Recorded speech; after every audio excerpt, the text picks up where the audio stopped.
There I go, there I go, there I go, there I go. Take two. Pretty baby, you are the soul that snaps my control.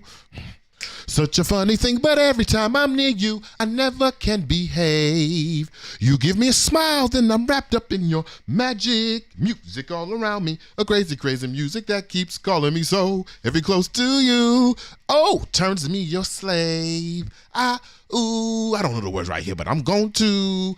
Pretty baby, let me get next to you. Am I enslaved, or do I really see heaven in your eyes? Stupid, doopy, doopy, doo doo. Something above you in the clear blue skies. How I worry about the weather. Just a simple baby, come here. Don't have no fear. Is there a wonder why? I'm really feeling in the mood for love. All right, let's hit it. Hit me with the intro, sweetheart. And I hit the Quincy Jones twice. I'm ready.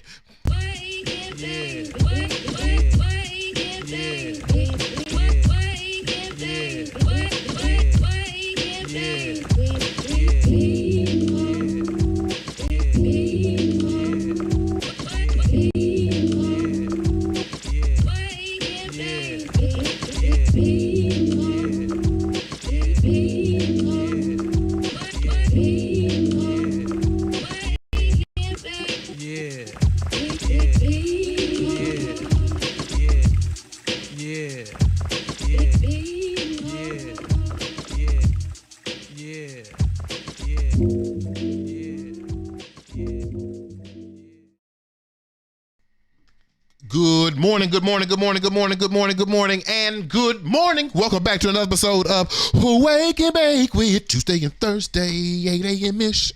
Get you a blunt, let's get high in this bitch. Hey. Wake and Bake with BeMo. Shabba. Good morning to the people. Welcome back to another episode of Wake and Bake with BeMo. This is your chance to get updated abreast into all things black. Are you ready for all things black? But before you do that, let's make sure we're saying good morning to the Kamala field circle on my ballot, okay? Because I'm making the right choice this morning. Say good morning to answer yes on question 2 in my life. All right, good morning to the lady of the house. Good morning. How you feeling? Cool. How are you? You excited? Am I excited? Yeah. Am I excited? It's vote day, okay? And I know all the responsible people. You've done your mail-in ballots. You've done your absentee ballots. You voted early. You skipped the lines. Not me. Not me. I'm going like a true American day of. They might not even count my vote today. They might count my vote next week because they got so many early votes and absentee and mail-in ballots. That's all right, though. They're going to get my vote today, and I'm making the left choice. You hear me? I don't see what's so difficult. We know you know what? That's not today's episode. We got a lot of things that we want to talk about on this morning episode, but before we get there, who we got in the house? I see on Instagram, we got the confession corner. That means my girl V in the house. What up, V? Oh, hey. Kendall's in the house with that new baby with you, Kendall? Is the new baby with you? That's the only way you allowed in is if you got the baby on your arm. And Bobby, good morning. What's going on? How's everything in North Carolina? You got power, everything? I know the hurricane was down in the Carolinas heavy. I'm hoping that you're all right. All right, we got anybody on the YouTube? We had Drew. Drew, good morning, man. And Natalie. Hey. She getting married in like 6 days, right? Yeah. Congratulations. I don't know if it's 6 days, but you know, yeah. And we had Chris Allen. I'm talking getting out every time. And then Kendall's on YouTube now. Oh, Kendall is a 2-time viewer. I appreciate that. All right, said Arlo sleep on me right now. Nice. Arlo, little baby Arlo. Mm-hmm. Little light-skinned family over there. They all cute. Anyway, we have some great things we want to talk about this morning. But before we even get there, sweetheart, are you ready for the black fact? Oh, okay. We have this morning's Sweethaht's black fact we're going to get into. Of course, we're going to talk about one of the greats in my life, Sir Quincy Jones, who made the transition early yesterday morning. I was shaken out of my sleep at 4:15 to breaking news from the New York Times. And of course, we're going to talk about the election that's happening today. And then today's big topic, I didn't know today would be the day. I didn't know when the time would come. I didn't know how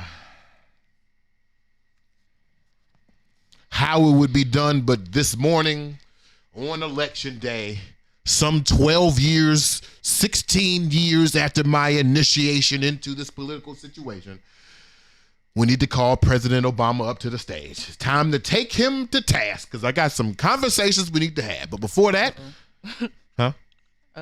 You got no black fact?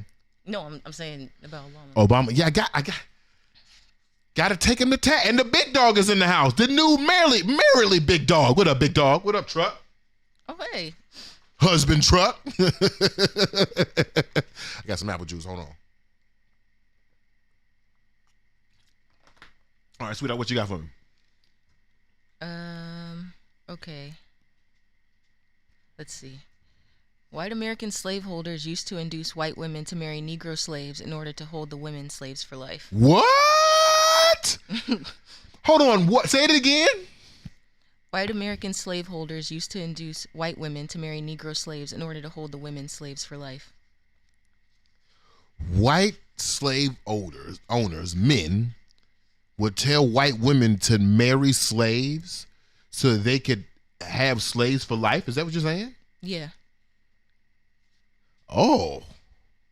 And then there's more context, but it's like, of course it's Maryland. Of course it's Maryland. Of course because we know that, as Lisa Brown told us, that Maryland was what does she call it? Maryland is when they made after they banned the slave trade, after it was deemed illegal, that they had to start making slaves. And Maryland was the capital of making slaves.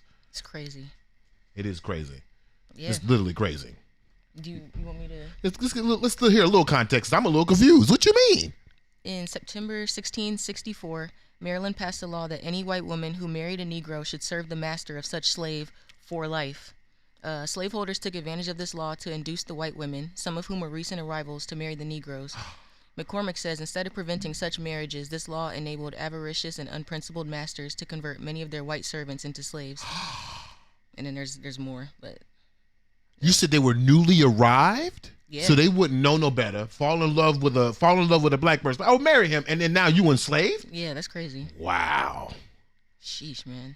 Oh, that speaks to the very destructive nature of what whiteness is. Mm-hmm. I think we sometimes forget that whiteness is a designation that was created by people and placed upon other people. And in this situation, the white women who were marrying these black men were no longer white.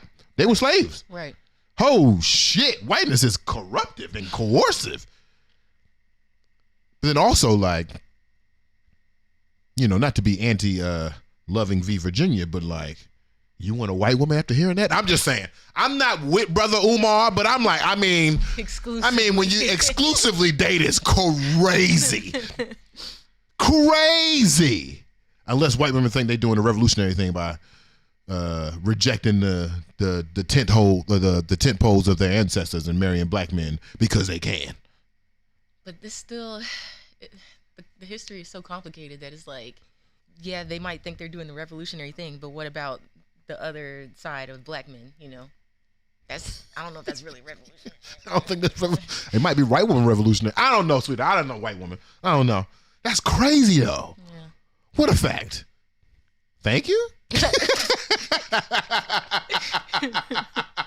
All right. I started today's show off by singing Moody's Mood for Love, which was sung by, of course, James Moody originally in the 1940s. It's now a jazz standard, but it was remade by Brian McKnight, which I know we're not supposed to talk about because Brian McKnight don't love his kids, and which we don't love Brian McKnight no more. That's fine.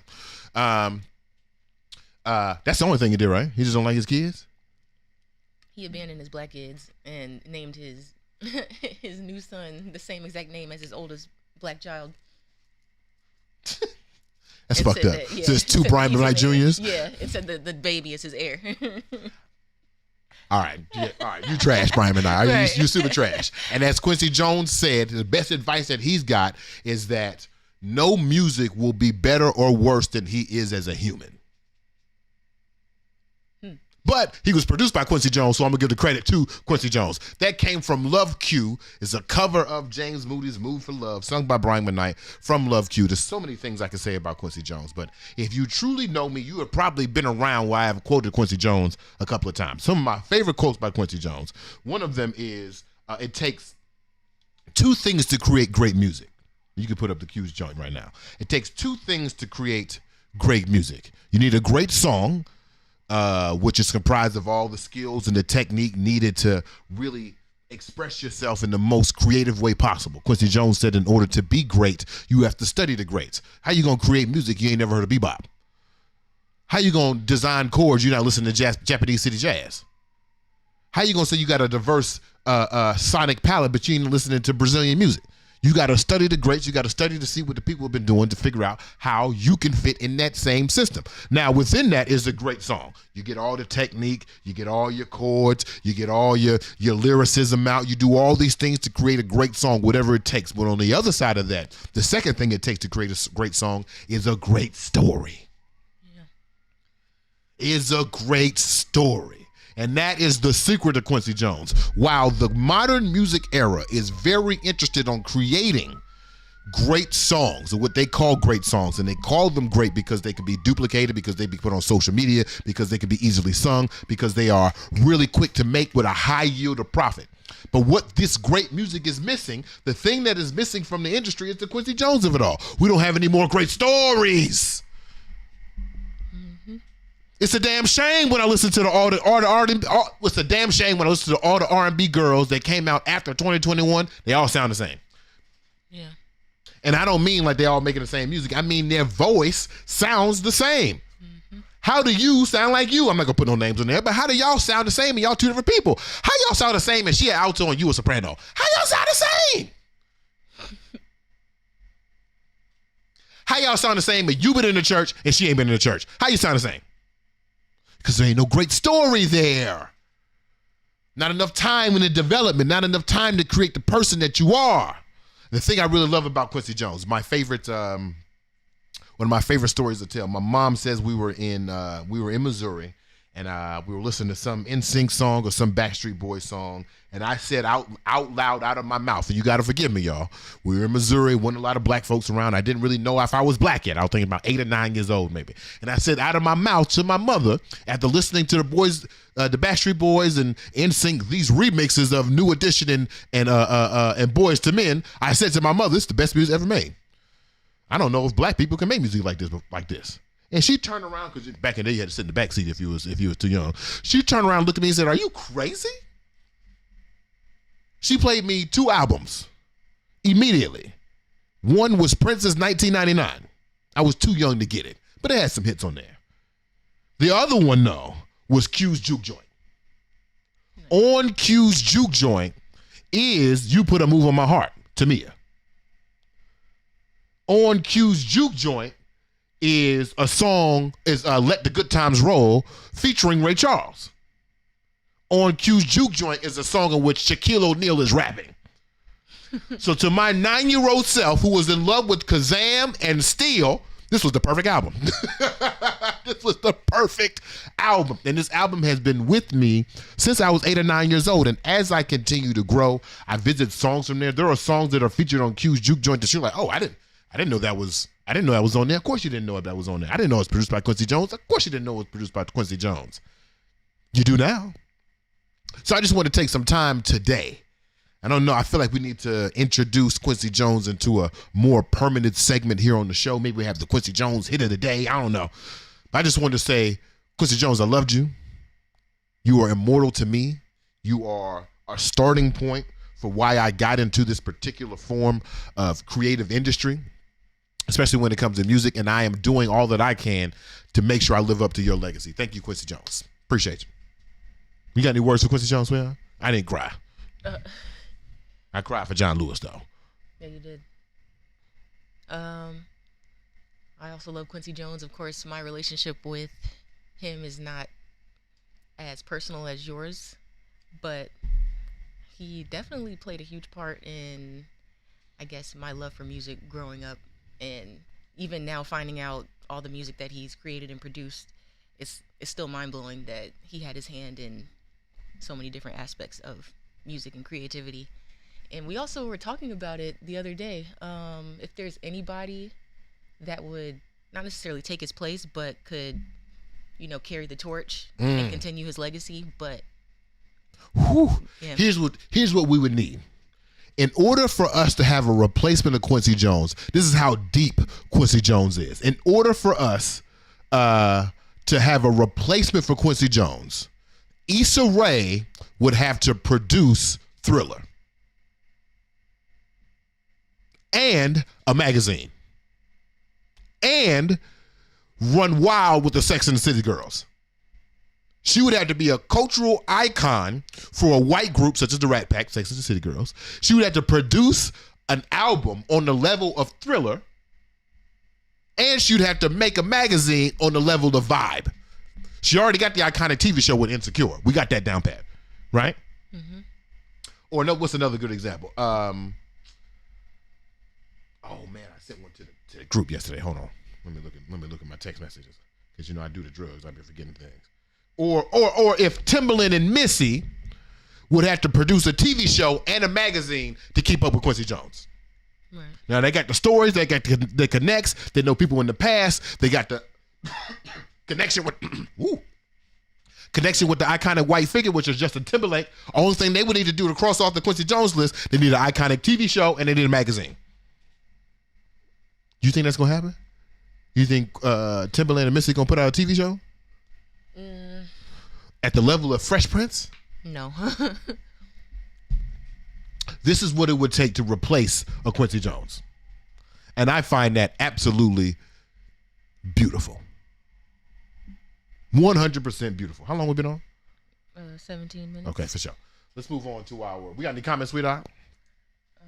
We got some in the IG. Okay, go ahead. V said, whoa, as it pertains to your Sweethaht's black fact. And then Bobby said she finna go cry now. Yeah. Shout out to the new ancestor. Yeah, shout out to the new ancestor, man. Immortal now. Yeah. Excuse me. Natalie says, I learned something today.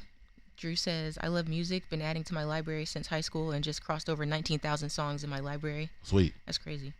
In addition to putting a comedy album out, someday I was thinking of releasing a story album through rap similar to Good Kid, Mad City. There you go. Kendall says, most of these kids haven't lived enough life to even tell a compelling story. Damn. That's true, though. But Tupac was 25 when he died.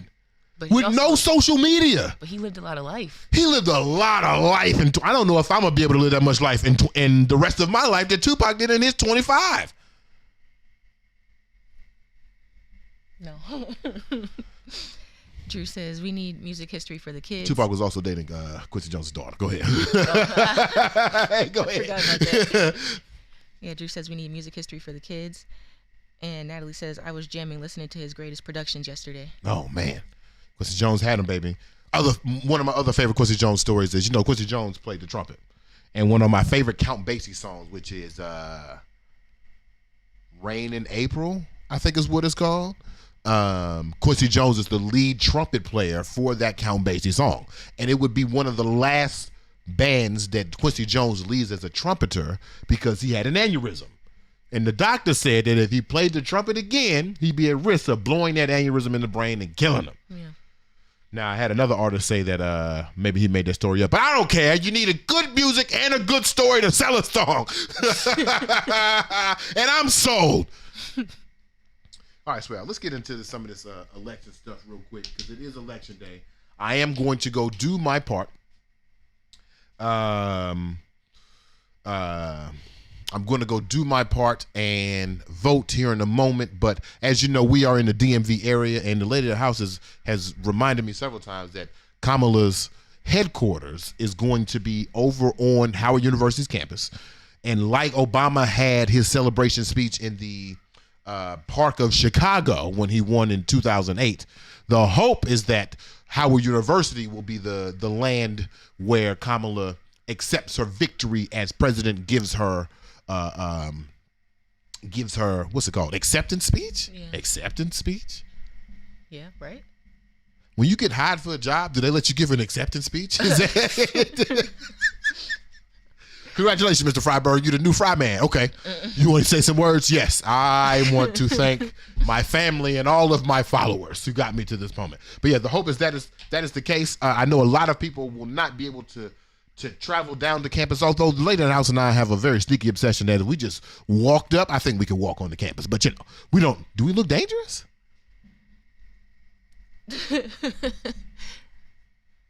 I mean, she does have a crackpot social media team that that dude Hassan I be watching from time to time. Mm-hmm. He was at the Democratic convention, and he was streaming from the convention, and he started talking a little trash about Kamala at the convention, and they put him out during the stream. Somebody came and tapped him on the shoulder. Was like, "Hey, so your clearance has been revoked." Oh wow. So any chance we had to get on campus freely, I think we might have just. I think when I hypothesized that if she was a whore, maybe that would have got me kicked off. Shout out to that Rio. But anyway, what you got for me, Sweethaht? Victory speech. Thank you, Drew. Not acceptance speech. Thank you. It's just a few clips from campus. This is what I guess it looks like now. I don't know right now, but this was last night. So, can you see it? Walk us through it. That was the police on bicycles, it looks like. They had the barricades up. This is Metro Police Department driving around campus, I guess. And according to the students, it's pretty much a ghost town. The kids were upset because they couldn't actually eat in the caf or get food. So they were like, yeah, we're hungry. It's low-key too late to leave, even if I wanted to. Of course, they don't have money for DoorDash constantly. Exactly. So, yeah, they like, hurry up and wrap this up. The kids hungry on campus. And then somebody said, this is the equivalent of somebody having a birthday party in your house, but you're not invited. Oh, damn. Yeah. Oh, damn. Because all the kids can't go to campus. You got to have tickets to go, right? Yeah, they only gave tickets to certain orgs, and I think it was 5 tickets per org, but it wasn't every org, so, yeah. Damn. It's a small group of people. You think the band got 5 tickets? Maybe. It is the biggest student organization on campus. Yeah. I know one girl did, but I don't know if that's through TBS or through the band. So here's another clip. Oh, guess not. I don't know. Well, it was what the yard looked like, and they had like bleachers, and they had like white people sitting out there already, and setting everything white people? up. Yeah. That's also another thing. They've been saying that the kids couldn't get on campus, but there's just white people freely roaming around, and like just regular looking white people, not like in suits or anything. Just, yeah. So they were like, This reminds me, Drew, you remember this day. This reminds me in 2008 when Obama was elected and we were on campus. And I can't remember if it was like a radio broadcast because I'm that old, or if I just seen them in the street by Meridian. But something clicked to me and I was like, oh, I forgot white people gonna love him. And that was low key the beginning of the end. Yeah. Right? Because there is you know what? That's the second topic actually. White people and Kamala. There's a lesson that this old man got to tell you about. All right, but we're going to tell you about it after the break. Let's first go to my man, Sir EU. My man, Sir EU, has a song featuring Barack Obama. I need y'all to watch this. My man, Sir EU, ha, ha, ha, ha. This is the Quincy Jones selection of the day. All right, let's show it some love, make some comments. We'll be right back with more Wake and Bake with BeMo. And when we come back from the break, I'm putting Obama to task. It's time, Barack. Okay? It's election day. I elected you in 2008. And ever since 2008, it's just been a slow decline of my appreciation for you. We'll be right back with more Wake and Bake with BeMo. Wake and Bake with BeMo. I must devour, I must devour, I must devour, I must devour, I must devour.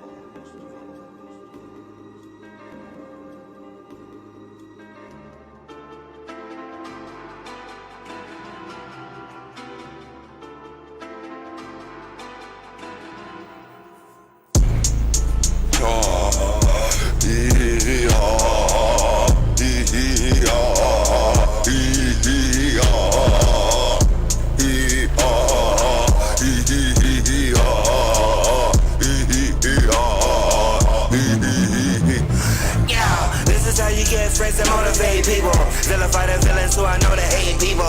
How the devil, how he cultivate evil. Focus how he beats you to the bunch of that feed you. Explain this to the people, they will need you. If you damn body it, they gon' eat you. If you not a heavyweight, they gon' beat you. I believe in God, I don't need you. Mommy made me promise to be guardian the people. Starting with Stephanie, Kamala got be lethal. I was all alone with the slowness, her EU. Real power trio, I consider them equal. I just want to deliver what was given. Power steering through a whole truck, I'm forgiven. If I wasn't in it for the win, I would've been in the mortician's clinic, grinning, looking down on all the living. Shitting on the witnesses is what the kid was given. Forfeiting, I'm finishing the fucking vision. Since I was an infant and my mission was a killing to fulfill it. Was an energetic criticism that I'm still in. Will it, kill him, kill him.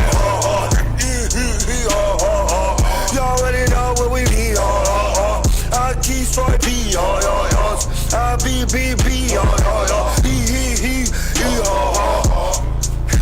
We are destroy, and I watch this evolve. Evolved into a devolve. And I earn stripes with a tree talk. And I earn stripes like a G-dog.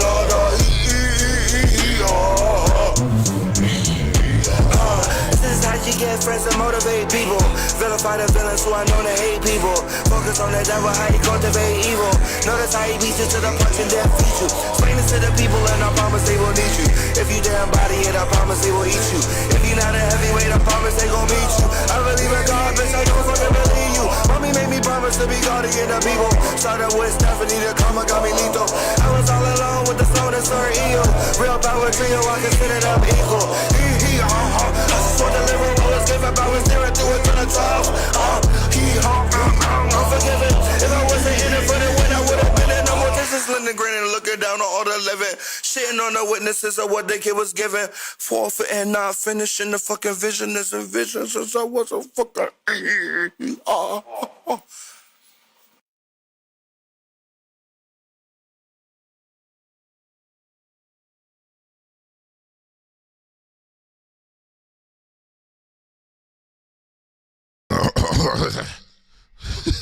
What a terrible return. What a terrible return. Oh my God. That's a fine. I owe you $5, sweetheart. That was terrible. That was still going bad. All right. A couple things about Ihi Haha. I love that song. I love the visuals. It's going to bring us directly into our conversation that we have about what happened. Just fine. It's playing? Yeah. Yeah, it's playing. Directly into a conversation we're going to have about Barack Obama here in a second. But before we get that, it's time for our blunt manifestations, okay? As I'm finishing rolling up our blunt, two things about Ihi Haha. We need another minute because, Lord, I'm still trying to blow this blunt. Kendra said, very punk, I dig it. Oh, yeah, I do dig it, right? Mm-hmm. All right, check out Sir EU. I feel like you've seen Sir EU when you were in the DMV area. Very scary. Very scary man. Very scary dude. But I love his perspective. I love his sound. And I love that he don't give a fuck. You know what I mean? Yeah. As we were talking about earlier about the how we can't hear the difference in people. When Sir EU come on, I know that's him. When he perform, I know that's him. My man performed with 2 mics. Right? And my sound engineer friends are like, why you need 2 mics? It don't make no difference. Niggas saying about no sound? What? What? This is about a look. This is about a style. This ain't about no sound. Matter of fact, one of the mics might be muted. That ain't the point. I got 2 mics in my hand at one time. Oh, he holds both at the same time, like two Coke bottles that you be holding at the same time. Okay. Man, I'm old. God, it's happening in real time. All right, it's time for our blunt manifestation, sweetheart. You go first while I finish rolling this blunt. Ooh, pray for everyone's safety. Pray. Well, yeah, pray and manifest everyone's safety. Yeah. This today could be, I don't know. I feel like either way. Not either way. I just feel like history is going to be made. So, yeah. This could be the last day. Are you manifesting precedented times? Yeah, manifesting precedented Bring me back times. to precedented times. I want normalcy. Yeah. I want. I'm tired. Y'all did not see the lady in the house just now. She hit. Oh. I'm tired of this, Grandpa. Right. Okay. Yeah, just good vibes. People to do the right thing. Everybody stay safe. Yeah. You said the other day that today could be the season finale of America. Yeah. Today could be the last episode. Right. We'll see. Things could get tremendously worse or better, but I mean. You know what? This might be ridiculous. I'm manifesting a concession tonight. Interesting. I'm manifesting that Donald Trump will concede the election tonight. 11:50 Eastern Standard Time. I'm manifesting that instead of holding on, instead of trying to fight, that he will follow this trend that I think I've been seeing. I don't think he want to win. I don't think he wanted to win the first time. No, he didn't. But I think, but when he got close enough that he could have won, he had an attitude. I think it's going to be a landslide tonight. I think it's going to be like 380 electoral votes counted tonight against him. And I am manifesting a concession. And via that concession, if Donald Trump concedes tonight, ironically, if he concedes tonight, he will do what he's been aiming to do for the last 12 years, which is make America great again. If he concedes tonight and tells his MAGA folks, we lost. That's it. Time to move on. I'm back in the entertainment game. If he said that tonight in the speech, that's the only way Donald Trump could bring America back into greatness. Because then what? Then we just got regular ass Republicans. But do you think they? Do I think they fuck with MAGA? No. No, I was gonna say, do you think they're gonna not devolve, but go back to not outright racism? I don't know. That's what I'm manifesting tonight. If MAGA concedes tonight, I think we get back to regular racism. I think we get back to good old-fashioned Afro-pessimism. Instead of 1950, pre-fucking Civil Rights Act. That's where we are right now. Right now, today, it feels like November 5th, 1961. The darkest before the dawn. Ironically, this could be the only time in which we have Donald Trump conceding. So I'm manifesting. It might not work, but let me get the lighter so I can make it true. Might not work, but hell, that's what the manifestations are for, right? I want to hear the people's blunt manifestations. What y'all got? I My agree with YouTubers, Kendall. where y'all at? Drew says he doesn't want to win, but it's the only way he can stop his prison sentence. Yeah. And then Kendall says, BeMo, you know Trump has big dictator energy. That man will never give up. Damn. Right, exactly. His ego is way too big. Damn. But I'm looking for a miracle. You don't think it'll happen? Zero chance. Honestly, anything can happen. So, but I just I don't know. Or even if he does concede, I don't see them being like, yeah, we lost, like going out quietly. They're the type to be like, nah, fuck that. We still gonna, They're not gonna go quiet into the night? Hell no. Somebody sent Donald Trump this clip. I'm telling you, this is the moment. Like when Darth Vader, this is gonna be real nerdy, I'm sorry. When Anakin Skywalker was prophesied to be the chosen one, nobody thought he'd go to the dark side. And in the prophecy from the dark side, this is his chance. He's been on the dark side.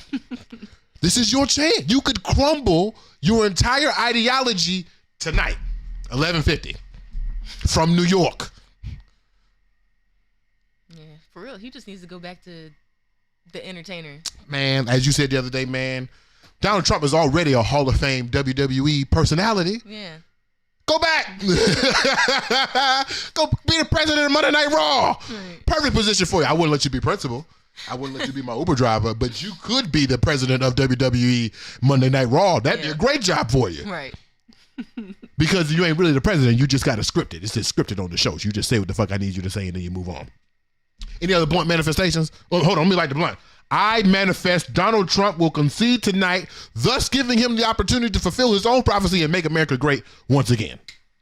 Empress says, instead of The Handmaid's Tale, yes, regular racism sounds great. Right. Regular racism sounds so good right now. Kendall says he'll never die either. What if we find out Donald Trump is a vampire? And we all gonna die first. Empress says, right, the followers will not give up even if he does. Detroit River says his ass going to jail. Trump would be great on wrestling. And then Drew says, I want to ask Kamala Harris, what are her plans to help future Republican presidents from applying Project 2025 to their administration? Oh, that's a good point. That's a question. I got plenty of questions for Kamala, but we're going to wait till after today. We're going to wait till after today. And the reasons why I have questions, Drew, the reason why I have questions, Wake and Bake with BeMo Nights, is because I was there in 2008. Barack Obama was the first president that I voted for. We getting into it. I'm calling Barack Obama. It's time to. It's not Thursday, so you're not the Paul Robeson Negro of the Week. Sorry, player. I'm calling you to task. It's not Thursday. Barack Obama was the first president I voted for. Right here, y'all can't see it, but right here, there's a big ass portrait of Barack Obama. As soon as you walk in the house, it says change can happen. Barack Obama was the first person I was politically involved for. You got to think about where I'm coming from, sweetheart. I am of the Boondocks generation. I was 16, 17 when the Boondocks came out. Oh. Yeah. Oh, that's perfect. Yeah, I was 16 and 17 when the Boondocks came out. When I came to Howard, the third season of the Boondocks was coming on. In that same season, this is when they had Dick Riding, Obama. That same season. The hope and the ignorance of hope that I had for Obama was supreme. At 18 years old, and I still indict him for this, but this is not the indictment I'm giving him for him today. At 18 years old, I was confused. I thought who I would vote for president would match my ideals, would match my principles. So when I'm 17, 18 years old, and I'm in my slam poetry bag, and I got my khakis, and I got my kufi, and then I got my slam poems, I'm trying to tear America down. And here I'm thinking, by me electing Barack Hussein Obama, he would follow the agenda that I had. Let's start to tear this motherfucker down. But what happened? I elected a president. I didn't elect my homie.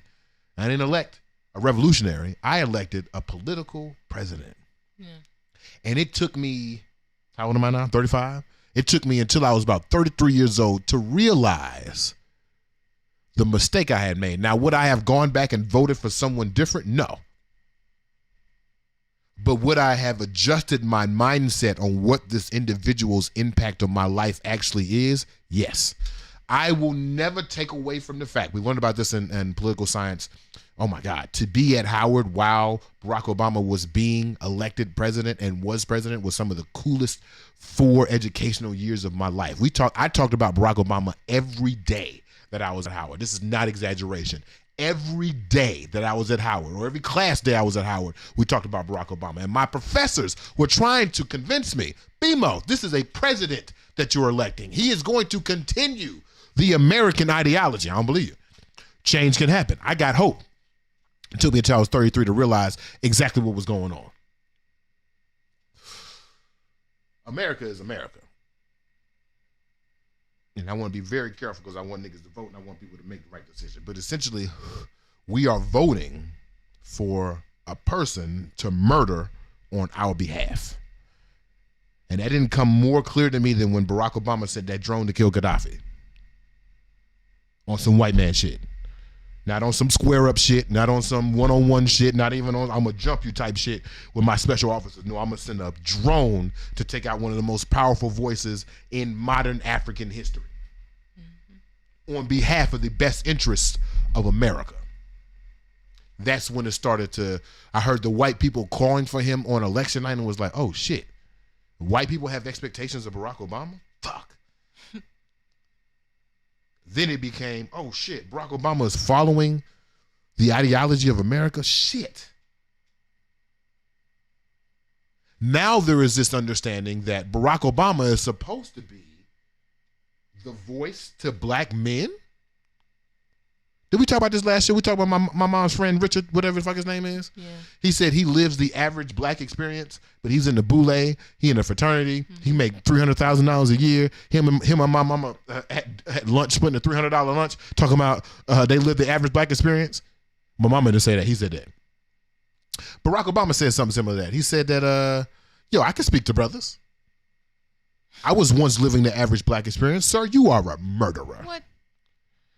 And so, if you haven't seen it before, and we're going to talk about it here in a moment, about a couple of weeks ago, Barack Obama walks into an election office under cameras and begins to do a very Bill Cosby thing, where he thinks he's coming out of love and is encouraging black men to rid themselves of their misogynistic tendencies. What he's actually doing them is scolding them, chiding them, treating them a certain way. And so I thought I was tripping, and I just kind of pushed it to the back of my head, and I forgot. But then I heard my man Ta-Nehisi Coates speak. Go ahead and play the clip, Sweethaht. Okay. I don't know that this party knows how to talk to brothers. And I'm just going to say that, man. I'm just going to say, I'm not making any excuses for people, you know, and some of their worst reasons for not supporting Kamala. But I don't think I have ever seen someone pitch a group that you wanted to vote for you the way I saw Barack Obama pitch black men. I don't think I've ever seen that. I don't think, like, maybe you think what he said was true. Like, maybe you really believe in it. But usually when you're trying to get a group of people to support you, you appeal to them. Right, you don't chide them. You don't chide them, call them out, humiliate them, try to embarrass them. You know what I mean? You don't vent your anger. Because that's what that felt like, right? I felt like he was venting, like he was having, I think he said it himself. He was having feelings, and so he wanted to vent that. Now, whatever you think about that, or whether you think it's true or not, I'm not sure how true it is, but whatever you think about, let's say you do think it's true. Who is the brother that you imagine in the barber chair, walking down the street, in the corner, in the bar, who sees that and says, yes, I'm now going to do it? Wait, I'm a patriarch? Wait, I'm clearly, I'm engaged in misogynoir? Okay, yeah. Yeah, I'm in now. I'm Right. in now. So I don't think it's that many. So then the question that you ask is, okay, so what are we doing here? What was that? Like, what was actually happening there? Were you trying to get somebody, or was something else going on? You know? And so I think, now I will say it's interesting because I don't think Kamala talks like that from what I can hear, you know? But that's a thing that I was like, I don't know what that is. I don't know what that is, but that is not an appeal to get somebody to support something.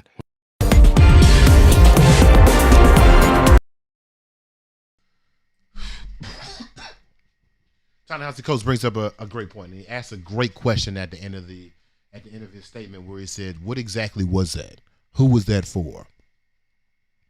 And so I'm going to take you through just real quick. I'm going to take you through what actually is happening here.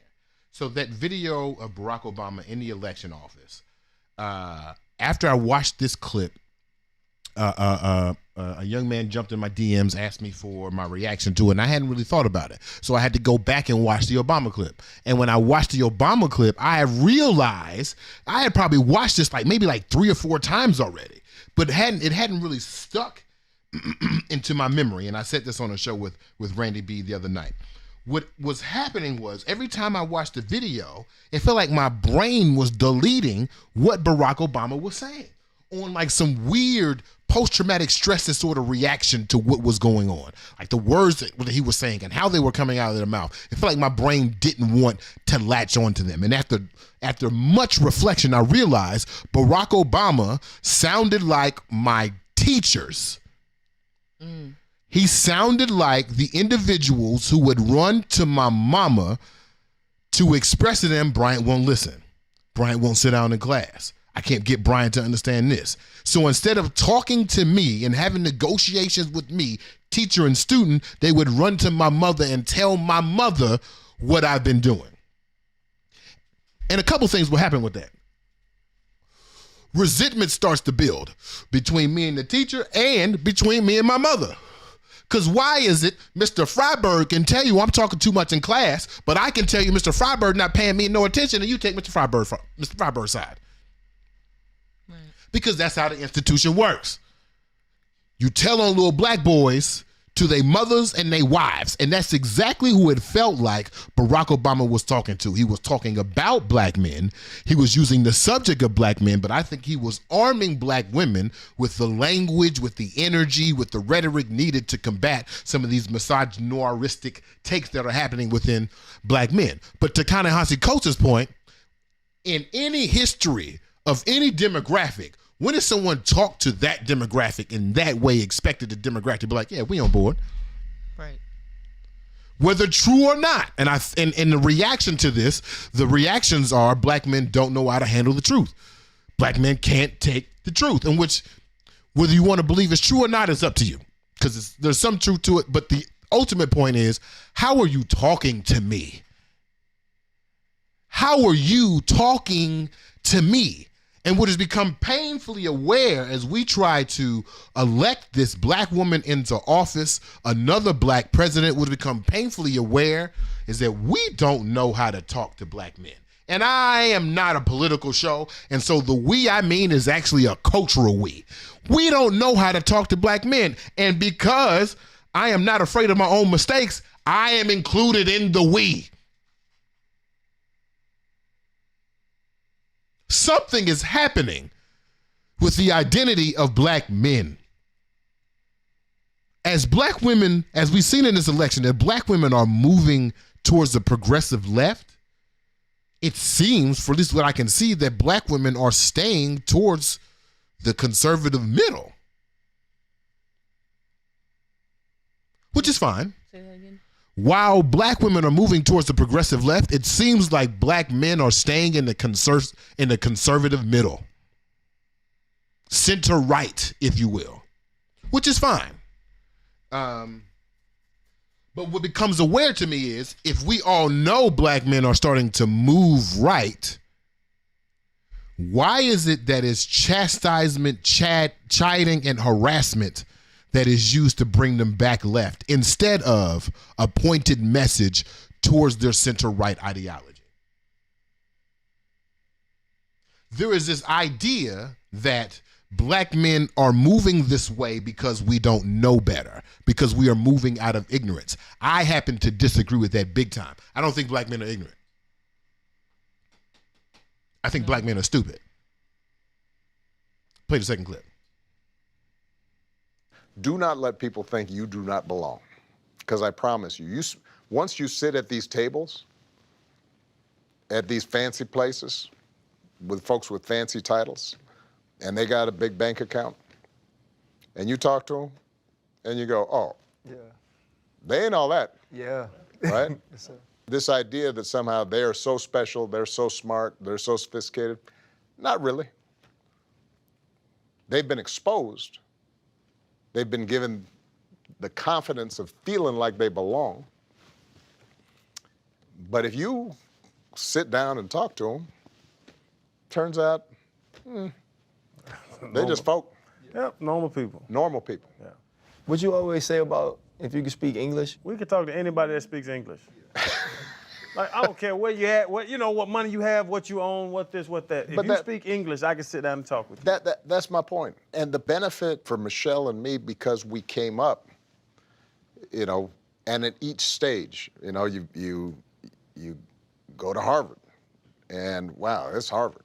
And then you find out, oh, Harvard's full of some fools and people that you would not put in charge of anything, but they're there. And there's some really amazing, brilliant people too. And then you go to, the U.S. Senate, and you look around, and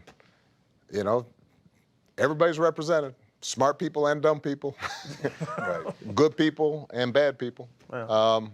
And then now suddenly you're meeting at the group of 7 world leaders are all in a room, or the United Nations, and same thing. It turns out that there's some really smart, amazing world leaders, and there's some fools, running countries. And so part of what I try to do with, I think, the young men that I talk to is just to try to be honest with them about the struggles I went through, the fact that when I was a teenager, I was messing up. I remember meeting with a group of high school boys one time, and they were shocked when I started telling them, yeah, man, I was getting high and screwing around and not doing what I was supposed to do. And they're sitting there, because there's a picture of me in their classroom when they were in elementary school. And all right. I want to bring back a lesson from season 1. What if niggas is dumb? Because when I say black men are stupid, I think some of you might have heard an insult. What I hear is a problem. A very easily solved problem. And the problem is, what if niggas is dumb? How do we defeat stupidity? Stupidity is not on the individual, it is a systemic situation. And here are the 7 factors of stupidity, in case you forgot. Number 1, just education. I keep telling you, black boys could put out a class for the general behavior, they'll never be educated. General ignorance, the lack of resources, family, the government, society, and then the nigga themselves. So in order to defeat stupidity, there are 7 factors that we have to infiltrate. But instead of investigating and what's the other word? Investigating. What's the thing when you put money into something? Investigating and investing in these solutions, niggas is just stupid. So Barack Obama is saying, so not only what if niggas are dumb, the 7 factors of what it takes, but it's also what Barack Obama just said. How is it Barack Obama can sit in a room full of world leaders, senators, and Harvard students and recognize there is a percentage of stupidity that exists here, except this stupidity has just been exposed to more opportunities? Why is it that black men got to know more in order to have a voice? Why is it that in every other faction of life, anybody else can be stupid and their voice can be taken heed of? They can be represented. But when it comes to black men, if I'm stupid, you just don't know no better, shut the fuck up. Right. Or you don't know no better, I'm going to tell your mama. Or you don't know no better, I'm going to tell your wife. And she going to get you together. Even shut up and dribble. Or just shut up and do your job. Right. Entertain me. Be brooding. Be sexual. Be funny. But if you're stupid, you have no place here. Why is that? Oh, BeMo, black excellence. We should all shut the fuck up. Get that fucking shit out of here. If Obama can sit in the G8, which is 8 countries, and recognize that 3 or 4 of them are stupid, you saying we can't have a stupid black man leader? And if that's the case, how come you don't know how to talk to us? If we so damn stupid, why you don't know how to talk to us? If we so damn dumb, why you don't know how to get us to 100% approval rate of what you want? We so damn stupid.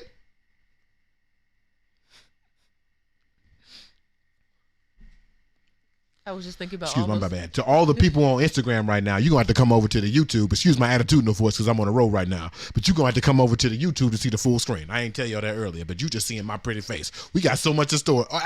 Outside of right here, we got some shit going on. Go ahead, sweetheart. I was thinking about all the other white presidents, like... like George Bush. You mean to tell me they were all smart? No. No, they weren't all smart. George Bush was a C- student. And niggas sticking out here, a B+ gonna save you. That shit still got me, man. That shit still got me, bro. We got any comments? And that's what I want to say to Barack Obama. Barack Obama, it is impossible for you to speak to, it's impossible for you to act as if you are part of the black male experience and speak to the black male experience while having the same observation. How can you call us out for being stupid, but then only investigate in the solutions that chide and harassed us? You gotta give us the whole thing. Or Give me a stupid nigga association, okay? New blueprint. New blueprint. We need the dumb nigga association. I told Randy B that I think the solution for what's happening with black men in this identity crisis we having right now, especially this political identity crisis, black men really respond well to organization. We need another Panthers. We need an SCLC. We need another Move. We need another organization, not a revamped. Don't give me the new Batman version of the Black Panthers. No, I need a completely new organization. And I am suggesting the DKA, the Dumb Nigga Association. That's what I am suggesting. Any comments? What you think, sweetheart? You down with the Dumb Nigga Association or no? DKA, we can't read. Oh, wow. I want equity for all of my niggas. Well, I have a question. Yeah. What exactly would this organization do? Spread misinformation. We spread disinformation, and then we are we're just amassing numbers of people. Because here's what I've noticed. If you try to do something smart with a whole bunch of people, niggas call you a smart ass. Well, he think he's so damn smart. If you try to do something dumb with a whole bunch of niggas, oh, it's cool. We outside. It's lit. Turn up. We having a good time. I can't wait to go to the bar. Ooh, a grilled cheese social. Anytime you try to do something stupid, niggas will show up. Try to do something smart, don't do it. That's why we need it. I think Owen is online. He called it DNA. That's better. Dumb Nigga Association. Unite. 1 + 1 = what did Terrence Howard say? Terrence Howard is the first president of the Dumb Nigga Association. Damn. Yes.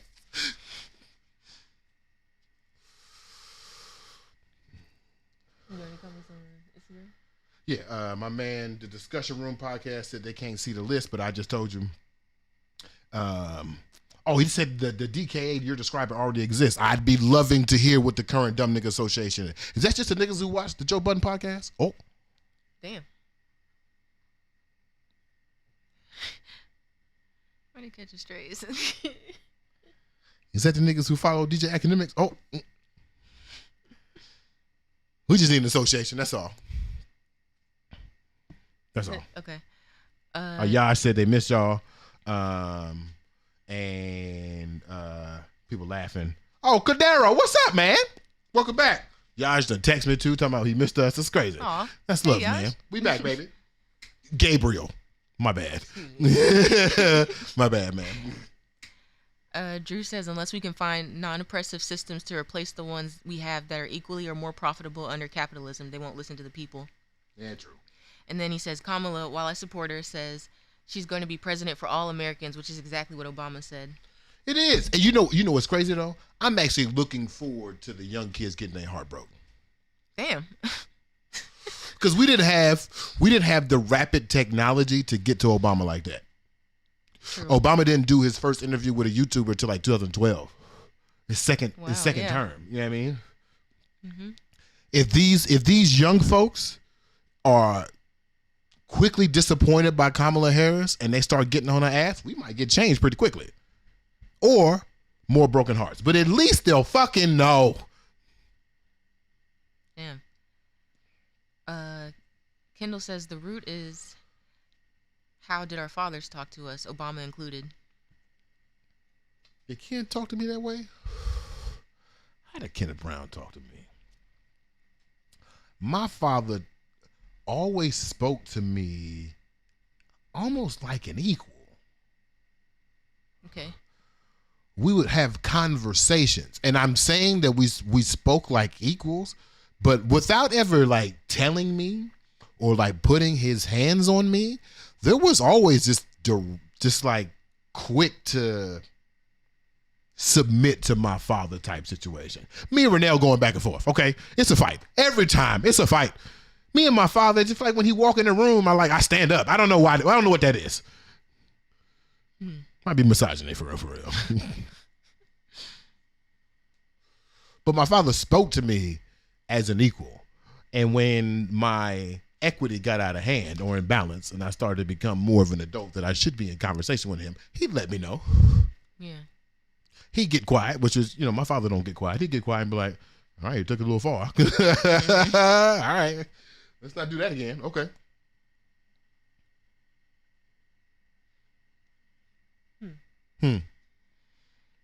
Drew says, men often believe we have to reach a certain standard to have basic respect. Think about men we hold in high regard. People love LeBron James, but care nothing for the man who cleans the court. Oh. Him. And then he says, Chris Rock said only women, children, and pets are loved unconditionally. Men have to perform. Oh, boy. What's up? That always makes me sad. You got more comments, or is it time? Oh, they're talking about the whiteboard. It's the whiteboard for me. Yeah, I'll bring out the whiteboard some more, man. That joint has not changed since the season we did it. It might be permanent. It might be permanent at this point. Stuck. Kendall says, I feel like the dismissal of the black excellence ideal is reductive, but I feel you. All right. And then Amos Media said DNA. That's right. Broke 5 broke. We ain't got it. True. And then Detroit River says DKA is too good of a bad idea. It might fucking work. I'm saying. We gonna get together and do dumb nigga shit, but when you come in, it's actually gonna be a whole like revolutionary meeting. Robert's Rules of Order, and you can't leave. Yeah, you got to stay at least 30 minutes. You can't leave. We're gonna make you pay for parking, and you got to pay for the first 30 minutes. It's free after the first hour. It's just gonna work. All right, it's time, Sweetheart, for the burning question for the Roach. Burning question for the Roach. Yeah. All right, today's burning question is being brought to us by our good people, Randy B. We got the Truthing with Randy B. burning question of the Roach. Make sure y'all check that out on Amazon. My girl, Randy B. got the questions. Now, you know a nigga love a card game, okay? This is an advertisement, but this is also true. A nigga does love a card game, and I do love having tough conversations, specifically around race. This is kind of like a good, like, discussion box in a question. You know what I mean? In a box. Yeah.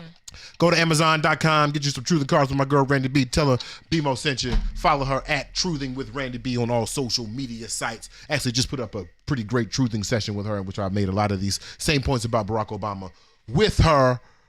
Go check it out. Truthing with Randy B. That's Randy with an I, because she's a lady. What you got, Sweetheart? How appropriate. Uh-oh, not the exclusively. Was President Obama's election net positive for black people or net negative? Ooh. What, if any, were the downsides? Net positive or net negative? Okay. And I am an Afro-optimist, regardless of what Afro-pessimism says, even though if I agree with it. I believe, still to this day, it's a net positive. And while Gaddafi is dead and policies were adhered and the agenda of America was pushed forward, I want you to think about the role that Barack Obama's presence played on a muted CNN channel everywhere I went while I was being educated for 4 years. I was being educated about the power of blackness, about the effectiveness of black politics. So while Barack Obama might have been furthering the black agenda, what I was learning about him and watching him and just seeing him move daily on and hearing his name, I just felt like I belonged here. Mm-hmm. And y'all gonna cuss me out, especially revolutionary ass niggas. They cuss me out every time, but I am a patriot. I can't help it. I built this motherfucker. I can't help but be proud of this motherfucker. And I'm not proud of Coca-Cola. I'm proud of B.B. King, nigga. Right. I'm not proud of fucking Procter & Gamble. I'm proud of the bootleg lady in the mall. That's what I'm proud of. The people who built the railroads. Yeah, people who built the railroads. I'm proud of York, who kept them white boys safe as they traversed from Missouri to Oregon. Mm-hmm. Fuck out of here. That's what I'm proud of. That's where I've come from. So from that perspective, as we called it in poli-sci, it was called representative politics.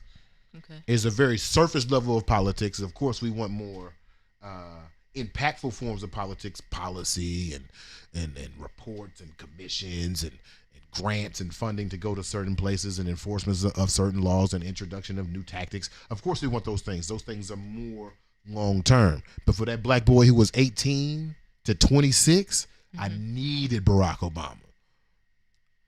And I got him. And I can't wait until Trump concedes tonight and these black women can feel what I felt for 8 years.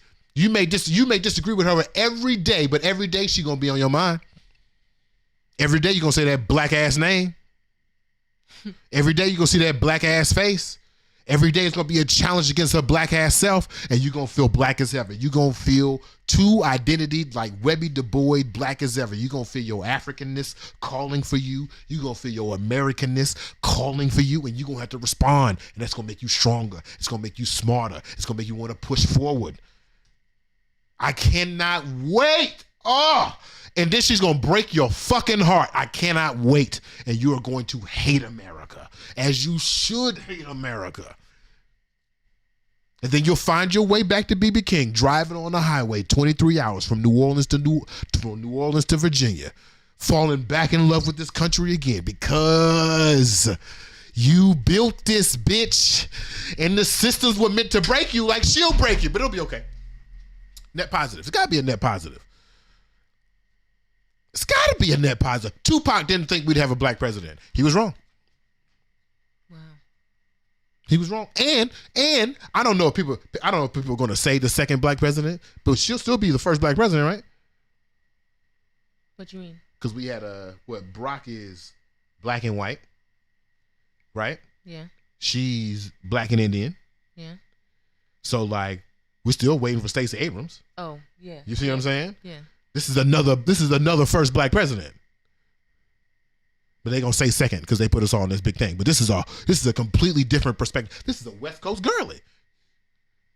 This is about to be crazy. Anyway, what's the second half of the question? What, if any, were the downsides? Oh, the fact that he was president.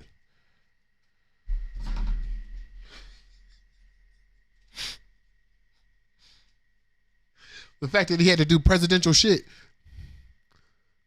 You know what I mean? Yeah. Have to is loose. Chose to. The fact that he chose to be a president. He could have been a spook by sat by the door. Damn. I'm even thinking about his tenure as senator. Like, would he still have had the same impact had he been only the senator? No. I wouldn't have seen him as much. No. Yeah. No. I mean, how often do you see Cory Booker? I see him at rallies and speeches, but he's rarely like on the news. Right. He's so normal. How often do you see LaShonda is another black senator too. She got a real black name. We talked about her last season. Anyway, what are your thoughts? Yeah, I would say it was a net positive. Yeah, I was a bit younger when he first got elected, but it's still like I still knew that this was life changing. Yeah. Yeah, it was. I was just very overwhelmed. Like, I don't know.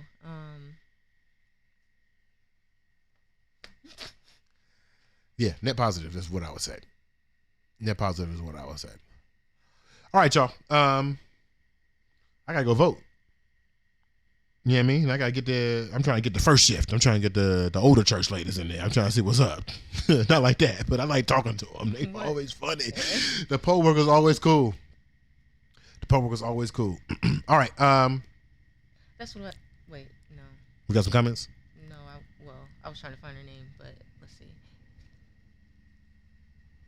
Detroit River says, "You the most poetic villain I've ever heard."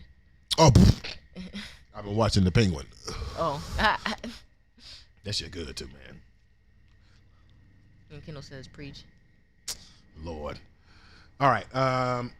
To my folks on Instagram, I want to thank y'all for watching us. Okay, make sure y'all go follow and subscribe to us on the Wake and Bake channel on Instagram, and go to YouTube on my YouTube, folks. If you're still here, go ahead and smash that like button for me real quick. You know, we growing the channel, man. As we started the season with 143 subscribers, we are now 223. All right. We on the way to 250,000, all right? Y'all help us get there. Tell a friend to tell a friend. We'll be back on Thursday, of course, with our Paul Ropes and Negro of the Week. We got some great topics for us. As usual, if you want to throw a topic to us, hit me in the DMs, man. I'd love to talk to y'all. I forgot that one of my favorite parts of the show is the hour after the show. I spend in conversation and DMing folks and just uploading the show. It's such a great time. It's so great to be back. We're going to leave y'all with a little Detroit Rivers Black Boy Joy, because we're going to need that today. Get your ass out there and vote, unless you just okay with having a little dick. All right? Oh, well. We'll see y'all on Thursday. Good morning. Don't let this feeling slip away. Your city, yeah, happy feelings. Breaking Beverly and Maine. Don't be amazed. Find yourself, learn your joys and pains. Live your voice and sing. The sounds of your heart. Don't you worry about a thing. And don't forget your lyrics. This is a reminder of joy every time you hear it. Just your birthright is joy. Smile, you can wear it contagious. Won't you share it? Let love loose, don't fear it. Just that black boy joy. Black boy joy up on your brain. Let this black boy joy give you some game. Black boy joy, get up again. And black boy joy through all the pain. And black boy joy, say it again. One more time, get this black boy joy up on your brain. Let this black boy joy give you some game. Black boy joy, get up again. And black boy joy through all the pain. And black boy joy, say it again. Where I was raised, black boys was being destroyed. I grew up a black boy, they had stole my joy. Nobody put on my neck, so I do it for Floyd. Do it for Tamir Rice and for the underemployed. For the ones that gave back, communicated, deployed. I wanna give you a rope so that you can aboard. I wanna give you a hope so that you can avoid having to be a black man without no black boy joy. So get this black boy joy up on your brain. Let this black boy joy give you some game. Black boy joy, get up again. And black boy joy through all the pain. And black boy joy, say it again. One more time, get this black boy joy up on your brain. Let this black boy joy give you some game. Black boy joy, get up again. And black boy joy through all the pain. And black boy joy, say it again. For us, it's easier to go to jail than to go to college. Rather us be entertainers than be getting knowledge. They funded our own genocide. The word is power. Killing niggas in every song. I think it's coward. Easier to act tough when you in doubt, because the world incriminates us. Cause we in doubt. Now we afraid of our own kind, and it's really wild. I think they got us backwards, but I figured out it's easier to fit in than it is to stand out. So I'm black boy joy when I'm cruising around. And I'm black boy joy fresh hitting the town. And I'm black boy joy dancing, cleaning the house. And I'm black boy joy when I go for a hike. Been black boy joy since I was riding a bike. My son black boy joy, and that's crazy to me. I was miserable growing up, I really hated it, G. But the world is much bigger than I was able to see. So get this black boy joy up on your brain. Let this black boy joy give you some game. Black boy joy, get up again. And black boy joy through all the pain. And black boy joy, say it again. One more time, get this black boy joy up on your brain. Let this black boy joy give you some game. Black boy joy, get up again. And black boy joy through all the pain. And black boy joy, say it again. Smile.